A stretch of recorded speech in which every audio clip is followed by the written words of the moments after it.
આપણે ગુજરાતી માણસો ગાતા હોય છે મંત્ર મહાન મંગલકારી, હર ગામડાઓમાં ગવાતો હોય છે, હર શિવાલયોમાં ગવાતો હોય છે.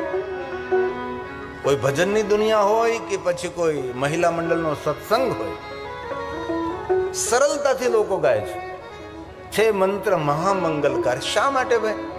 કારણ કે શાસ્ત્ર સંમત છે, શાસ્ત્ર આધારિત છે. જો આપણે મંગલ કરવું હોય તો હાલતા ચાલતા બેસતા ઉઠતા ખાતા પીતા ઊંઘતા જાગતા આ પંચાક્ષર મંત્રનો જાપ કરો.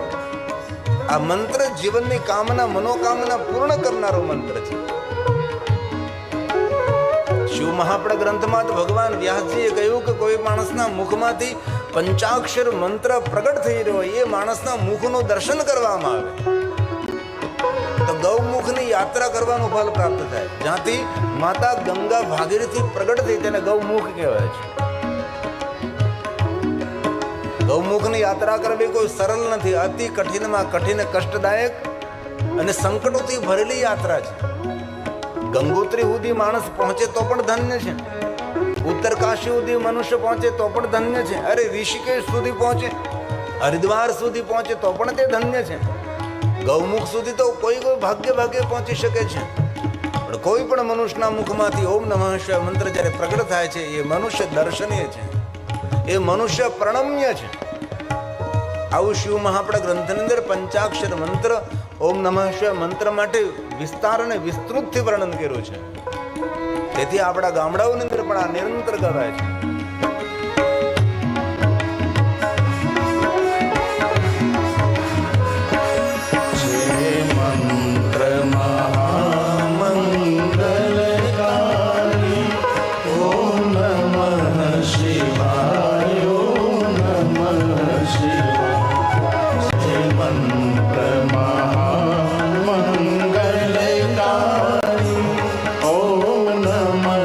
શિવાય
નારદજીને પંચાક્ષરી વિદ્યા આપી છે.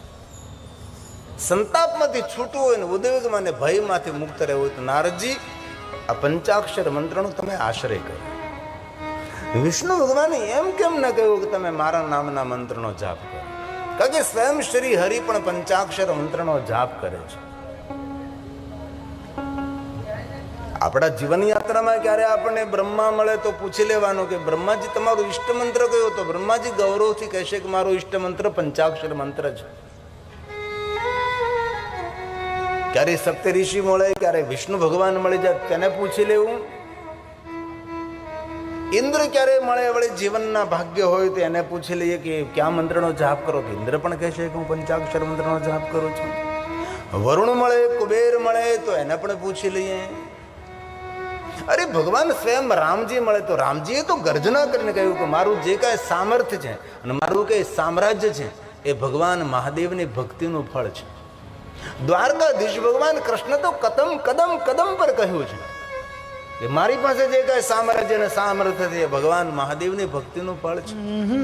દ્વારકાધીશ ભગવાન કૃષ્ણજી 5 પાંડવને નિરંતર મહાદેવની ભક્તિથી માર્ગદર્શન કરતા રહ્યા છે. કદમ કદમ પર 5 પાંડવને ભગવાન મહાદેવની ભક્તિ તેને પ્રેરિત કરતી રહી છે.